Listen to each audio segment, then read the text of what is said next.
Turbay ha sido un fracaso para el gobierno y para el Estado colombiano. Lo ha dicho el mismo Petro, mientras las investigaciones de las autoridades colombianas continúan para dar con el autor intelectual de este atentado. Llega entonces el momento del análisis para entender de qué se trata este atentado y si Colombia vuelve a lo que ya conoció como una de sus épocas más oscuras, marcada por la violencia política. Entonces vamos a conectarnos hasta Bogotá con Manuel Camilo González. Él es analista político y con él vamos a intentar entender de qué va toda esta situación con este atentado, que por supuesto trae nuevamente a la psique colectiva de los colombianos aquella violencia, Manuel Camilo, que vivió Colombia hace 35 años, marcada por distintos factores, pero que pareciera que esos temores se reavivan. Gracias por aceptar la invitación en Ampliamente.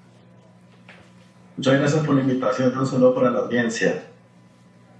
Gracias a ti por conectarte con nosotros. Te comentaba este asunto de la conmoción que ha causado este atentado en el pueblo colombiano, tú particularmente que estás precisamente allí en Colombia. Esto hace revivir un poco aquellas escenas que marcaron a Colombia, que fueron la época más oscura del país, donde la violencia política estaba a la orden del día, donde el magnicidio de presidenciables era prácticamente una tónica diaria lamentable y muy trágica. Es posible que la confrontación que han tenido tanto el sector opositor como el sector oficialismo, estos mensajes, estas idas y venidas relacionados con la reforma laboral, con los escándalos de corrupción, además con el verbo tan potente que tiene el presidente Gustavo Petro, haya influido en este atentado. ¿Cómo lees las causas directas de lo que pasó el sábado en Colombia? Bueno, yo pienso que en ese sentido Colombia tiene una particularidad de que hace ya 20 años no teníamos un caso como este que se ha registrado. Literalmente esto es un caso atípico en un país que ciertamente aprendió las lecciones del pasado. En ese sentido creo que es muy bueno matizar que ciertamente Colombia sigue siendo una democracia muy violenta. ¿En qué sentido? En que ciertamente hablamos de que a nivel nacional no se presentaban este tipo de actuaciones, de hechos violentos contra presidenciables, contra precandidatos y candidatos, sino que se suele presentar este tipo de acciones cuando existen elecciones a nivel local, es decir, en un nivel regional, en un nivel municipal. Y ciertamente, digamos que Colombia coexiste con estas, digamos, dos facetas. Unas elecciones que a nivel nacional son muy pacíficas y unas elecciones que suelen ser un poco más violentas en el nivel regional. Lo que sorprende es que básicamente esa violencia que tenemos a nivel regional se puede reproducir con este atentado a nivel nacional.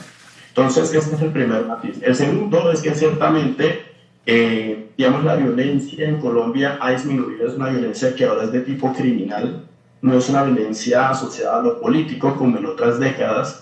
Y en ese sentido, ciertamente lo que existe ahora es una asociación entre la polarización afectiva y el discurso polarizante, tanto del presidente Petro como miembros de la oposición, que obviamente se acusan mutuamente de varios hechos, ¿no? Se acusan de corrupción, se acusan de querer defenestrar al gobierno, y eso lo que está o ha generado ciertamente es que incluso al día de hoy, después del atentado, no exista una suerte de negociación, conversación, una especie de tregua entre ambas partes para que ciertamente el país tenga un ritmo mucho más calmado para resolver los problemas.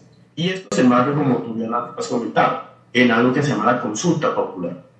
En este sentido, creo yo que eso es uno de los detonantes más importantes para la polarización, creo que es el punto más álgido de la polarización, porque ciertamente digamos, esta consulta ha sido de alguna forma caracterizada como algo ilegal, como algo anticonstitucional, inconstitucional. En ese sentido, pues, digamos, varios de los opositores han dicho que ciertamente los ministros que apoyen a Petro estarían incurriendo en un delito.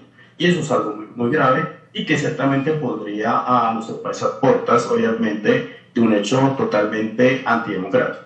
Entonces, en ese sentido, creo yo que se enmarca un poco la violencia, que de nuevo reúne varias combinaciones, varios factores importantes como la violencia criminal, la violencia a nivel local, y el hecho más, digamos, inmediato es la cuestión relacionada a que esta consulta popular pues ha polarizado mucho más al país, al punto de que efectivamente este atentado ha estado asociado un poco a ese discurso polarizante que se ha dado de acuerdo obviamente a esta mención de la consulta como una forma de incluso de darle la espalda al Congreso y someter este tipo de reformas estructurales a la calle.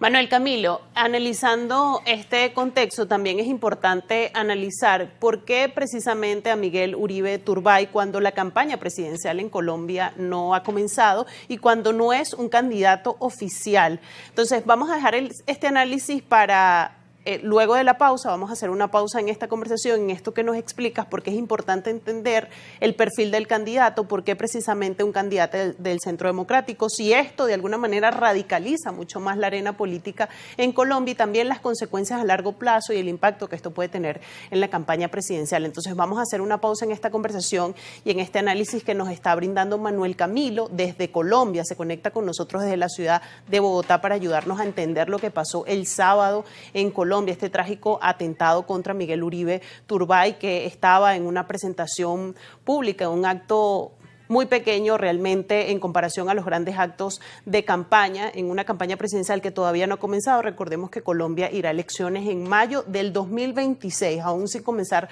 la campaña, pues este hecho de alguna manera enciende todas las alarmas de lo que podría ser esta campaña presidencial. Ya Manuel Camilo adelantaba el estado de polarización y radicalización política que vive el país. Hacemos una pausa y ya regresamos con más de este análisis.